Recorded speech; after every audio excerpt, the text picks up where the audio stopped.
ஒரு வயதான கரடி அருகில் உள்ள ஒரு ஊருக்கு சென்று பலூன்களை வாங்கி வந்து தனது கடையில் வைத்து அங்கு வரும் விலங்குகளுக்கு அந்த பலூன்களை கொடுத்து அதற்கு பதிலாக அவைகள் தரும் உணவுப் பொருட்களை வாங்கி சாப்பிட்டு வந்தது. ஒரு நாள் குரங்கு ஒன்று அங்கு வந்து கரடியிடம் பலூன் கேட்டது. அதற்கு கரடி குரங்கிடம், "பழங்கள் கொடு, நான் பலூன் தருகிறேன்" என்றது. உடனே குரங்கு திடீரென்று பலூன்களை தூக்கி கொண்டு ஓடிப்போய் அருகில் உள்ள ஒரு கிளையின் மேல் உட்கார்ந்து உடைத்து போட்டது. இதனால் வருத்தமடைந்த கரடி குரங்கிற்கு ஒரு பாடம் கற்பிக்க வேண்டும் என்று நினைத்து மறுபடியும் அருகில் உள்ள ஊருக்கு சென்று சிரிப்பூட்டும் வாயு அடங்கிய பலூன்களை வாங்கி வந்தது.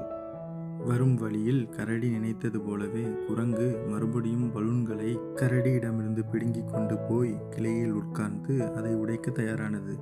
இதை பார்த்த கரடி சட்டென்று அங்கிருந்து நகர்ந்து போனது.